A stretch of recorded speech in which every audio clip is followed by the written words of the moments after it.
Hola, mi nombre es Esteban Chervi y te doy la bienvenida al podcast de Pulsión Digital. Creamos este podcast de emprendimientos y negocios digitales para que te conviertas en una mejor versión profesional de tú mismo o tú misma. Te invito a conocer los webinars y los cursos de marketing y la membresía Prime, que incluye un workshop semanal y acceso a una comunidad exclusiva en Slack. Si este episodio te ha gustado, no te olvides de compartirlo en redes sociales mencionando a @pulsión digital.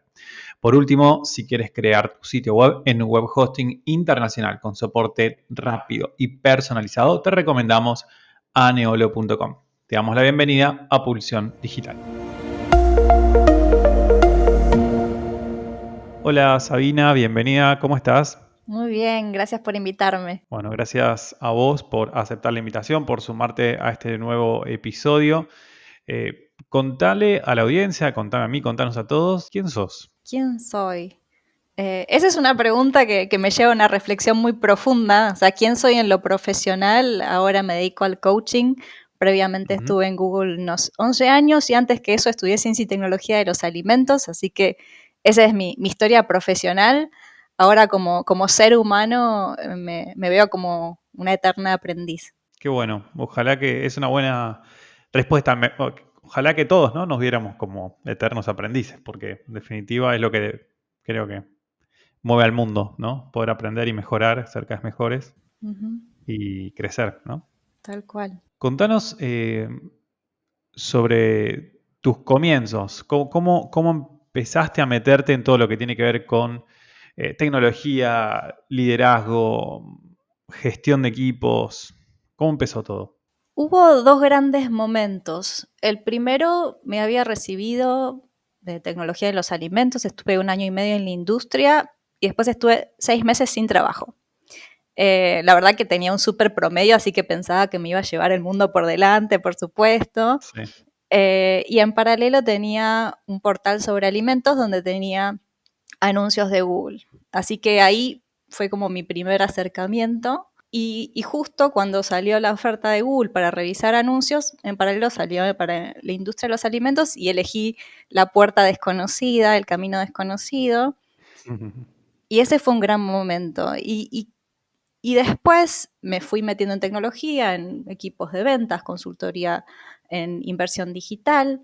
Después pasé a experiencia del cliente y en paralelo lanzamos equipos autogestionados en Latinoamérica, en el área de experiencia del cliente, y yo decía, ¿qué es esto del manager o gerente coach? No tenía ni idea, todavía tengo mis preguntas al respecto, y ahí fue que me certifiqué como coach y me di cuenta de que eso era lo que me gustaba hacer la mayor parte del día, y me fui preparando para después dar el salto hace 1 año y medio para lanzarme sola a dedicarme a esto. Bueno, súper interesante es el de lanzarse después de estar trabajando en una compañía, sobre todo una compañía grande, con, bueno, en gestión de equipos, con personas que es, digamos, de distintas culturas, de distintos países, y después dar el salto de la tranquilidad, entre comillas, de la relación de dependencia bueno, trabajar de forma independiente es todo un tema. eh, pero antes de meternos en ese cambio importante, me gustaría preguntarte sobre, bueno, estuviste trabajando en Google bastante tiempo, la verdad, viste todo el auge, digamos, todo el crecimiento Ujú. exponencial de Google. Yo lo veo en términos de cantidad de búsquedas, ¿no?, en las queries de búsqueda, pero vos lo habrás visto seguramente en la cantidad de personal, ¿no? De equipos y cómo se fue modificando. Y te quería preguntar puntualmente cuáles fueron como tus grandes aprendizajes o las grandes enseñanzas que obtuviste gestionando equipos. El mayor aprendizaje que tuve es recibir retroalimentación como jefe o como gerente. Al principio y después por un buen tiempo y cada tanto me cuesta recibir retroalimentación, como a varios de nosotros, eh, pero eso es lo que me hizo aprender más. 2 veces al año recibía retroalimentación del equipo, también de mis pares, y ahí aparecían varios puntos ciegos que algunos continuaron con el tiempo, pero eso es lo que me dio la oportunidad para hacer ajustes. Ese es algo que creo que caracterizó mi aprendizaje y me dio humildad eh, como líder. Después trabajar con OKRs, con objetivos y resultados específicos para lograr esos objetivos, me permitió aprender a delegar. La verdad, esa transición de estratega de cuentas a tener por primera vez un equipo y yo sabía hacer las tareas del día a día y quería involucrarme, entonces de a poco fui aprendiendo a enfocarnos en objetivos, generar un contexto, una visión y dar el espacio. Y creo que lo más difícil era aprender a decir, bueno, hasta dónde sí me meto y hasta dónde no. Tal vez a veces dejaba demasiado espacio y tal vez tenía que involucrarme más. Y finalmente diría la velocidad de los cambios. Ese fue otro gran aprendizaje eh, constante. Cada 6 meses había algún cambio, una reorganización y era adaptarse desde la operación, desde yo como líder y también que el equipo se pueda adaptar. Entonces, la obtención de retroalimentación o feedback, los OKRs y la velocidad de los cambios serían como Uh-huh. tres grandes aprendizajes, tres grandes enseñanzas. Te quiero preguntar sobre el primero, sobre obtener feedback, sobre la retroalimentación, que señalaste como que es difícil, ¿no? Uh-huh. Y te quería preguntar sobre eso. El otro día, por ejemplo, bueno, tuve que ir a hacer un trámite a una oficina de gobierno y bueno, mandaron mal el mail con la dirección, estaba equivocada, llegué al lugar, estuve 40 y pico de minutos adentro de un lugar, todo cerrado, sin ventilación, ¿no? En plena pandemia. Y después le pregunté a tres personas si estaba en el lugar correcto, si estaba bien el trámite, sí, sí, todo perfecto. Y cuando llego, finalmente me dicen, me toca a mí, me dicen, no, no, no es acá, es en el edificio que está a una cuadra, ¿no? Entonces, después de haber perdido casi una hora, estaba muy enojado. Sin embargo, guardé con, digamos, el rencor, el enojo y con total tranquilidad les di mi feedback, ¿no? Y les dije que por favor que se lo pasen al director del lugar para que sepa que están mandando mal el email, que están informando mal. Y se enojaron conmigo. Y yo no podía entender porque yo lo dije bien realmente, ¿no? Entonces, digo, qué importante que es en toda organización, por más pequeña, más grande que sea, eh, ser receptivo o receptiva a este feedback, ¿no? A estas sugerencias para que funcionen mejor lo que tenga que funcionar mejor, ¿no? Tal cual. Sin embargo, acepto que es difícil. Entonces, ¿qué sugerencia o recomendación nos podés dar al respecto para que no sea tan difícil, ¿no? Para que no nos cueste tanto como decías inicialmente? Pienso que primero es generar un contexto donde todos nos podemos equivocar y como líderes reconocer nuestras propias equivocaciones, pues si nada puede salir mal, si todo tiene que salir perfecto, porque si no tiene determinadas implicancias. Creo que muchos de nosotros pensamos que recibimos una retroalimentación y eso va a tener una implicancia en nuestra evaluación o en que van a pedir, en tu caso, por el supervisor y que se va a armar lío al respecto. Claro.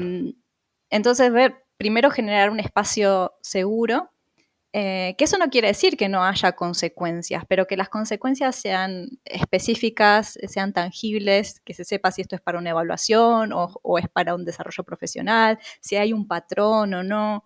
Eh, y después de generar el contexto, generar la finalidad, porque entiendo que tu finalidad tenía que ver con que los que venían después, que vos tengan otra experiencia. Entonces, compartir el para qué del feedback y también para ellos, porque les va a servir para ser más efectivos, más eficientes, para que la gente se queje menos, tal vez.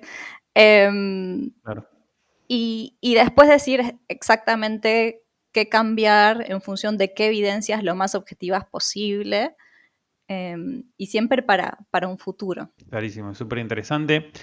Y yendo un poco más a tu actividad actual, bueno, dijiste que te habías preparado y bueno, y te especializaste, ¿no? En lo que tiene que ver con el liderazgo y con el coaching y demás. Y me gustó tu propuesta de cómo lo ofreces, además en tu sitio web, que después vamos a dejar la URL en las notas del episodio.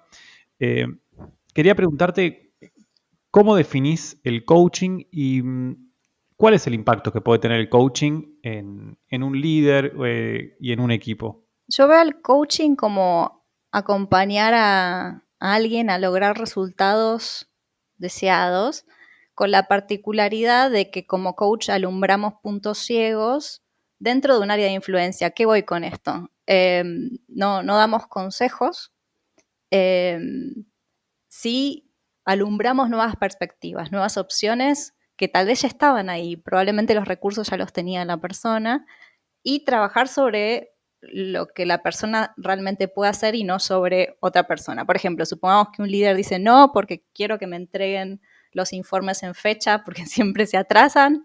Okay, eso tiene que ver con otra persona y con el comportamiento de la otra persona. Entonces nosotros nos enfocamos en cómo puede comunicarse diferente líder o esta líder para acercarse a esos resultados que busca.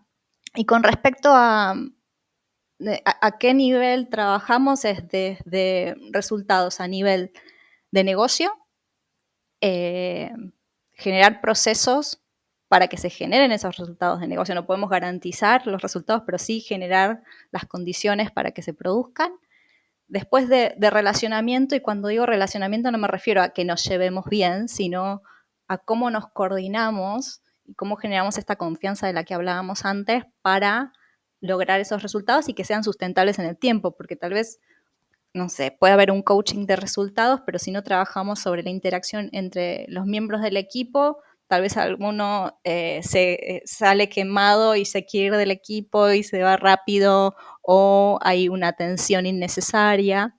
Y por otro lado, muchas veces es trabajar sobre el líder o la líder en sí, en cuáles son sus creencias que tal vez están limitando a dónde quiere ir. Y al hablar de creencias, ¿te referís, por ejemplo, a hacer que se escuche a sí mismo o a sí misma y que reflexione sobre ello? Es decir, que se cuestione también, digamos, todos esos, no sé, bueno, esas creencias, ¿no? Esos modelos que tiene cada uno previamente. ¿Te referís a algo más?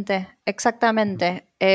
Por ejemplo, lo que hablábamos hace un ratito de un líder con una expectativa de fechas de entrega, tal vez está asumiendo que un informe se tiene que dar en un determinado tiempo y no está teniendo en cuenta que tal vez el colaborador o la colaboradora son nuevos y necesitan cierto entrenamiento adicional, o no está siendo claro en el contexto o para qué es, y entonces no hay un compromiso del otro lado. Entonces, es, es para empezar a considerar opciones que no podía considerar porque estaba limitado o limitada por sus creencias. Ok, está súper, súper bueno. Y, digamos, para vos este acompañamiento, ¿cada cuánto debería hacerse? Es decir, un líder o una líder tendría que tener un espacio semanal, quincenal, mensual, o no, o es cada tanto, o es por proyecto. ¿Cuál sería un acompañamiento interesante, razonable, que realmente pueda generar un impacto, un cambio? Hay varios estilos y varias formas de acercarse al acompañamiento.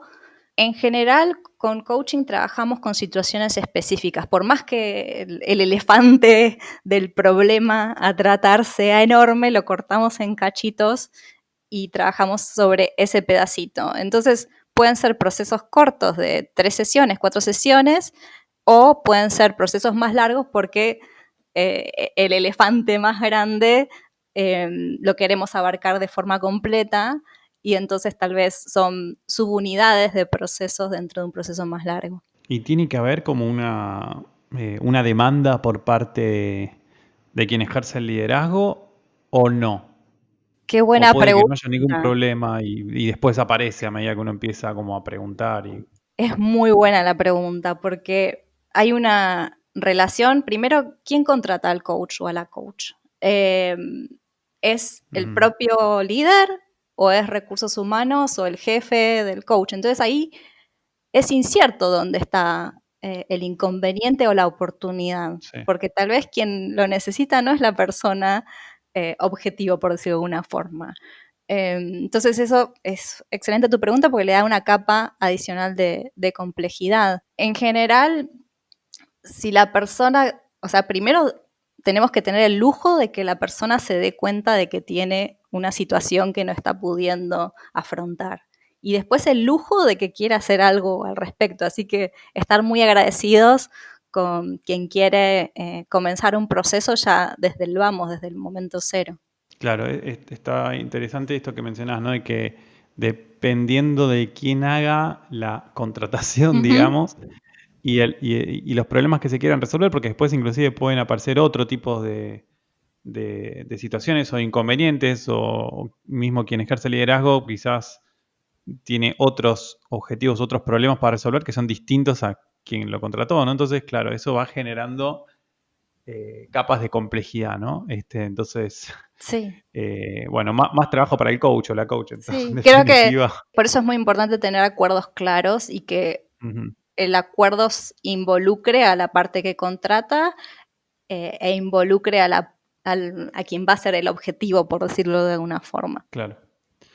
Sí, y se setean previamente, digamos, bueno, no los objetivos, pero sí las problemáticas que se van a tratar, como diciendo, bueno, ok, esta es la situación que queremos resolver y vamos por ella, o se deja, digamos, en una nube y vamos viendo. Está buenísimo lo que decís, que justo al principio dijiste si hay un objetivo y sí, debería haber un resultado esperado como para que después veamos, ok, ¿estamos yendo en el camino correcto o no? Porque además la situación entre el cliente y el coach también es un reflejo de lo que le pasa al cliente con su equipo.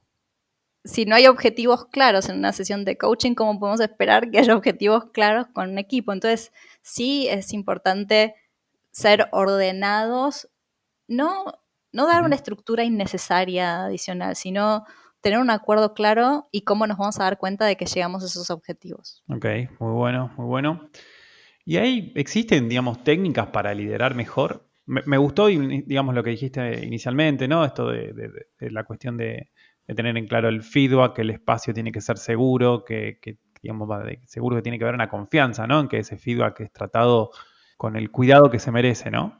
Lo de OKRs, también tener en cuenta la velocidad de los cambios, pero hay, digamos, técnicas puntuales que tiene que tener quien ejerce el liderazgo para ser más eficaz, para ser más efectivo en la consecución de los objetivos en sí mismo y también de cuidar al equipo, ¿no? Porque me parece que es clave eso para pensando en largo plazo. Tal cual. Iría con la línea que mencionabas. O sea, la base Ujú, es la confianza, la cultura, establecer los valores, pero que no sea un ejercicio de, bueno, veamos cuáles son los valores del equipo, los ponemos en, en la pared Andes, ahora en la sí, computadora, y que queda ahí, sino como esos valores los interpretamos y los traducimos a comportamientos que podemos observar todos de la misma forma.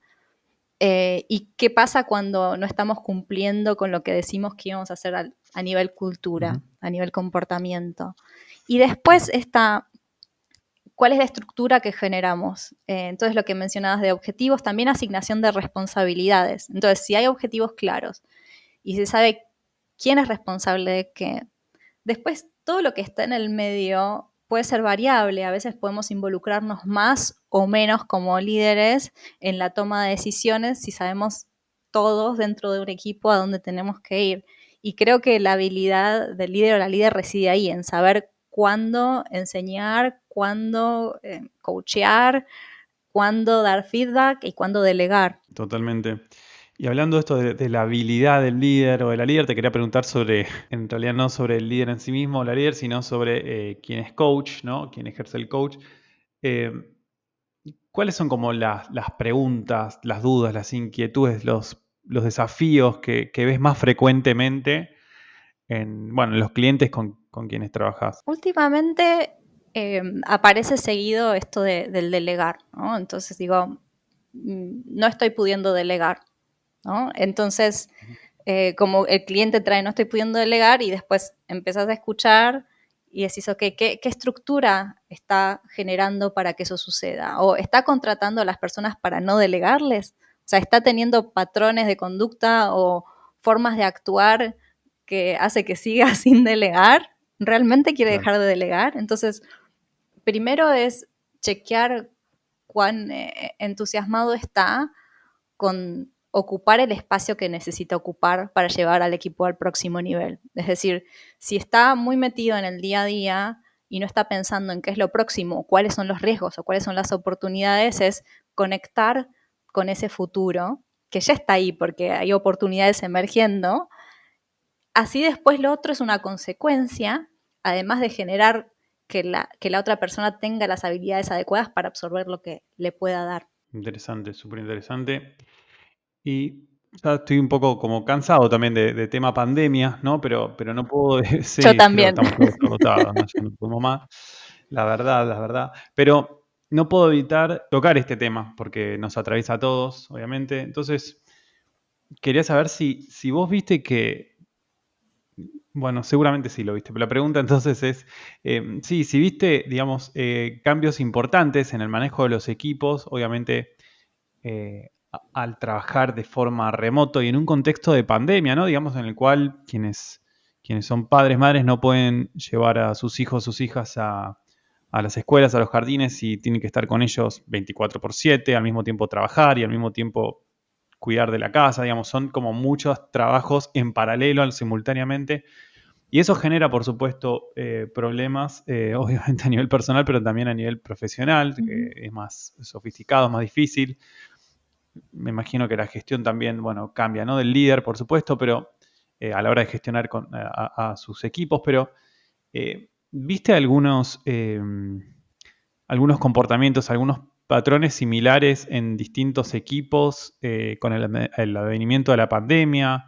¿Qué es lo que más hay que cuidar? ¿Qué nos podés contar al respecto como para hacer un poco más liviano esto por lo que estamos atravesando todos, ¿no? Sí, creo que el contexto hizo que aparecieran situaciones que ya estaban ahí, pero bueno, funcionábamos, ¿no? Entonces estábamos funcionando Sí, así como equipo, nuestra dinámica estaba ok, estábamos sí, logrando ciertos resultados, entonces, ¿para qué ponernos a cuestionar cómo estábamos trabajando? Pero volviendo al tema de delegar, cuando ya no podemos estar en la casa de la otra persona para ver qué está haciendo, decirle cómo tiene que hacer las cosas, fuerzan esas preguntas.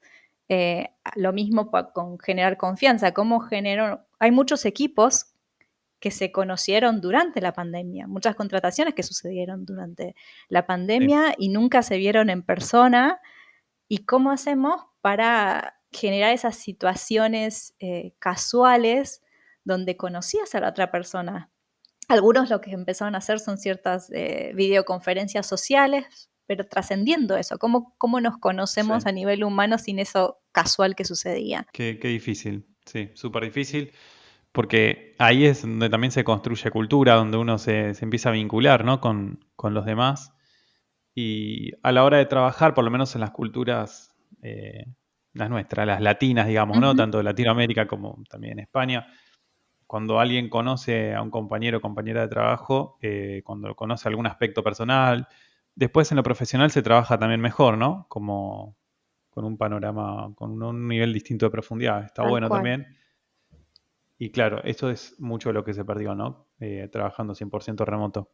Al mismo tiempo, como líderes, ya los únicos espacios que tenemos de encuentro tal vez son las reuniones uno a uno o grupales, entonces es Mm. importante que estemos prestando atención, no solo a lo que decimos, sino a qué está haciendo cada uno durante la reunión. Es más importante qué está pasando en la reunión que pensar en qué está haciendo fuera de la reunión, porque probablemente haya un reflejo de lo que sucede. Si alguien, o sea, más allá de que a veces tenemos problemas de conectividad y por eso quitamos el micrófono y también quitamos la cámara, ¿ok? ¿Cómo logramos participación y saber que las otras personas están procesando lo que estamos conversando en una reunión virtual? Me gustaría ahora que pasemos un poco, que nos cuentes cómo fue el salto que diste, que muchos y muchas están pensando en dar, sobre todo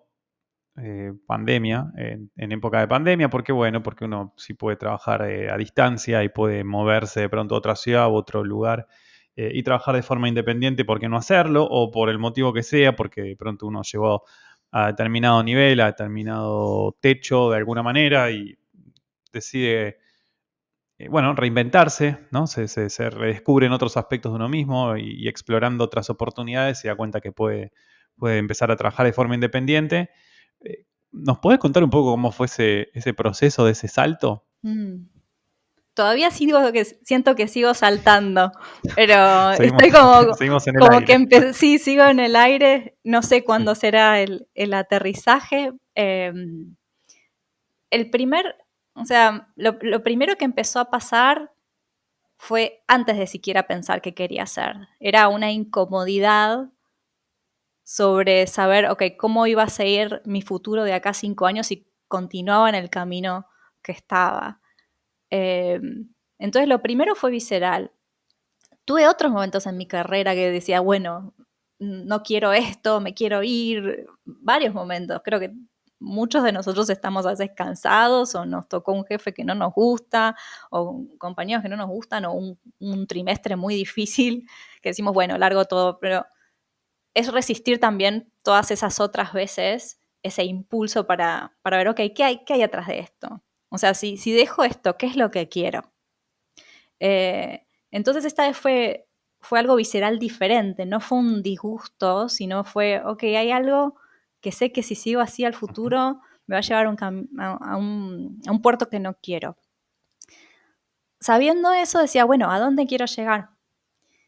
Y a dónde quiero llegar profesionalmente y también qué necesito. O sea, por un lado formarme y por otro lado económicamente. O sea, si muchos toman la decisión de dejar sí. sin prepararse económicamente, tal vez tenían un plan de no, yo me quiero dedicar a tal cosa, ¿no? Y a los 6 meses tiene que dejar su plan porque no se puede sostener un año con ese Ujú. plan y muchos de esos requieren cierta resiliencia y planificación económica también. Sí, que es clave entonces el autoconocimiento a la hora de definir qué es lo que uno desea para el futuro, pero también hacer un poquito de planificación financiera, ¿no? Decir, Ujú. bueno, a ver cuánto tiempo puedo sostenerme sin obtener los ingresos que obtenía previamente, porque sobre todo en redes sociales uno tiende a ver que está todo fantástico y que todo es exitoso y que todo va genial, pero la realidad no es así. De hecho, hay algunos estudios, después encuentro, voy a dejar el link en las notas también del episodio,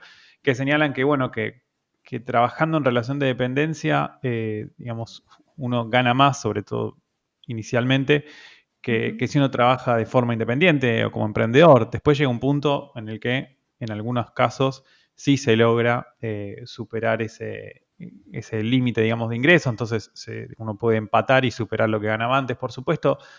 Pero, como siempre, a mí me gusta pensar también que no todo hay que medirlo solamente en números, ¿no? En dinero, sino también en esos otros aspectos, ¿no? En el lugar del deseo, de qué es lo que uno quiere, ¿no? Eh, Exactamente, Ujú, exactamente. Y a eso le sumo esto de aprender, que lo descubrí emprendiendo. Antes yo tenía mis objetivos y había que llegar a los objetivos y el foco estaba en el resultado. Y ahora el resultado muchas veces es el aprendizaje, que eso total. lo fui absorbiendo de la Ujú. comunidad emprendedora, que a veces es un buen resultado haber aprendido que algo no funciona. Así que también descubriendo que son otro tipo de resultados a los que estaba acostumbrada. Sí, absolutamente. Y bueno, una cosa es también, digamos, uno empezando a trabajar o trabajando en una organización en la que todo ya está funcionando, ¿no? A crear algo desde cero, ¿no? Yo soy un eterno admirador de las personas que son creadoras, que se autocrean, se autoconstruyen a sí mismos, a su marca personal, o que crean una marca para su emprendimiento y la desarrollan. Creo que es admirable por lo difícil que es, porque lo vi, porque lo veo. Entonces, por eso también existe este podcast, ¿no? Porque creo que hay que compartir lo que uno sabe, aunque sea algo. Yo sé que siempre aporta a alguien que está del otro lado y le puede ayudar a cambiar. Y a lo mejor es ese 1 o 2% que necesitaba añadir a su forma de llevar adelante las cosas que le puede hacer que le puede cambiar la vida, en definitiva, ¿no? Porque, bueno, los cambios, ¿no? Es raro que un cambio sea súper grande, en general los cambios son de a poquito, ¿no? De a un 2%, un 1%, un 3%, pero como vos decías antes, con cierto ritmo, ¿no? Digamos, uno puede imprimir distintas velocidades, pero siempre hay que ir cambiando, aunque sea de a poquito. Tal cual. Tenés tu sitio web, tenés un newsletter también, vi que tenés también un canal de YouTube donde vas generando distintos contenidos, ¿no? ¿Nos querés contar un poco cuál es tu idea, cuáles son tus objetivos con todos estos activos digitales donde estás compartiendo información interesante? Sí, o sea, por un lado ofrezco los procesos de sesiones de coaching y lanzamos hace poco un curso de técnicas para un liderazgo efectivo con el equipo de Odisea, una nueva plataforma. Ujú. Y con respecto a mi contenido, Pregunta, ¿el sí, curso es en vivo o es grabado y uno lo hace a la velocidad que uno quiere? es grabado, uno lo hace a la velocidad que quiere, tiene cada módulo un video y Ujú. ejercicios para reflexionar y aplicar con los equipos. Ok, genial. Y ¿Qué más estás generando? Sí, pues sí, sé que estás haciendo más cosas. sí, la verdad que me costó mucho decir qué contenido quería poner afuera, porque yo digo, ok, el coaching es mucho sobre escuchar y mucho Claro. sobre no dar consejos. Entonces, ¿cómo hago para reflejar lo que yo hago si no quiero convertirme en una imagen de algo que no voy a ofrecer después? Claro. Entonces ahí empecé a hacer entrevistas a líderes para decir, ok, bueno, voy a empezar por poner voces de diferentes líderes. Y después me empezaron a preguntar, bueno, pero vos qué opinás sobre las cosas, porque yo también como ser humano, más allá de como coach, tengo opiniones y también con mi Claro. experiencia. Entonces ahí surgió hacer el curso y enfocarme en procesos, en compartir algo y la verdad que reflexiono mucho antes de compartir contenido si estoy siendo muy opiniona, por decirlo de alguna forma, o si es algo Sí. que se puede interpretar y aplicar de diferentes formas. Ah, muy bien. Sos muy pensante antes de apretar enter. Yo no, yo tiendo a ser más impulsivo y escribo y después a veces me arrepiento. Pero es para una sesión de coaching esto, me parece. Podemos aprender ambos, uno del otro. Sí, quizás buscar el equilibrio, Ajá. ¿no? Total. Me quedé pensando lo de buscar el equilibrio, no sé si viste, bueno, la audiencia no sé si vio también la serie de Cobra Kai, que, Sí, me encanta. bueno, me pareció genial porque cuando estabas mencionando la parte de, digamos, de las empresas que simplemente dejan escrito en una pared, en una pizarra, digamos, frases que tienen que ver con la cultura y que después no tienen nada que ver con la realidad, y me quedé pensando en bueno, nada, el escrito del dojo de Cobra Kai que dice, ¿no? Golpea primero y como que tiene mucho que ver con la cultura y lo pone gigante en un cartel. No estoy haciendo spoiler porque están todas las fotos antes de que uno mire. Sí. Bueno, ellos el- son coherentes con la cultura que dicen tener, ¿viste? Exacto, sí, sí. Y por otro lado el otro dojo, ¿no? Que es el de Daniel San, que quien ya vio las películas sabe también que lo que buscan es constantemente el equilibrio, ¿no? Entonces me pareció interesante hacer como una analogía a esta serie y me quedó Tal picando. cual. Me encanta esa serie porque además antes en las películas el malo era malo, el bueno era bueno y ahora es Ujú. ok, pero el malo tal vez es un ser humano, también le pasan cosas y tenía su Total. perspectiva de ver las cosas. Sí, es excelente y bueno, está ocurriendo mucho, ¿no? También en muchas plataformas de streaming que están cada uno produciendo sus propias series, sus propias películas y que hacen mucha referencia a esto, ¿no? A los puntos de vista y cómo, bueno, que está bueno, ¿no? Porque nos permite tener un poco de empatía, de darnos cuenta de que el otro que piensa de una manera radicalmente opuesta a la nuestra, quizás también a partir de sus experiencias de vida, de su infancia, de cómo se fue formando, cómo fue creciendo, tiene un punto de vista y está 100%, digamos, tiene una lógica ese punto de vista también, ¿no? De alguna manera, y nos permite entenderlo, ¿no? Viendo los distintos puntos de vista de las distintas personas y por qué a veces pensamos distinto, ¿no? Tal cual. Bueno, tenés un newsletter, tenés YouTube, tenés tu propio curso, está espectacular. ¿Cómo es la dirección de tu sitio? Así la audiencia puede... Sabina Peskin con K, Ujú. coach.com. Espectacular, buenísimo. Bueno, y para ir cerrando, ¿qué nos podés recomendar en cuanto a contenidos sobre liderazgo? Quiero aprender más sobre liderazgo. ¿Qué me recomendás hacer? ¿Algún libro? Bueno, algún curso? Ya sé que el tuyo está buenísimo, pero algo más que pueda haber online, algún podcast. ¿Dónde puedo seguir aprendiendo? Hay dos libros que me gustan mucho. Uno es La empresa consciente de Fred Kaufman, porque ahí trabaja las habilidades personales e interpersonales Ujú. y lleva a la reflexión y a la reflexión luego aplicada. Hay procesos muy claros que se pueden seguir y por eso me gusta. Y después está La quinta disciplina de Peter Senge, que nos hace pensar a las organizaciones y a los equipos como un sistema. Entonces, muchas veces queremos controlar lo que va a pasar y a veces hacemos cosas y no sabemos dónde está el impacto o el impacto está tiempo después. Entonces, me gusta mucho ese libro también. Bueno, espectacular. Ahí tomando nota, tomando apuntes todos. Y para cerrar, una última pregunta acá que la preparó el equipo de producción. Yo la verdad, difícil la pregunta, creo que la más difícil de todo el episodio. ¿Cómo ves el 2021? Es una muy buena pregunta. La verdad es que me quedo pensando y recalculando con esa pregunta, porque al principio te cuento lo que me pasa con esa pregunta. Pienso, ok, ya sucedieron cosas en el 2020, entonces vamos a estar preparados y la verdad es que no sabemos qué es lo próximo que va a venir y no es que quiero ser pesimista, pero si bien no sabemos lo próximo que va a venir, sabemos, tenemos herramientas nuevas que incorporamos de, ok, puede haber incertidumbre, puede haber algo que no esperamos, ¿cómo nos preparamos para estar en las condiciones de encararlo y qué es lo más importante para nosotros, ¿no? Ir de vuelta a nuestros valores y ser sinceros con nosotros mismos, pase lo que pase, cómo nos vamos a sentir bien con nosotros mismos por lo que hicimos que está dentro de nuestro control. Así que no respondí la pregunta de pronóstico de qué va a suceder, sino desde que confío en que vamos a estar mejor preparados. Bueno, me parece mucho más interesante, sí, la respuesta que diste que el pronóstico que nadie sabe, qué sé yo, ¿no?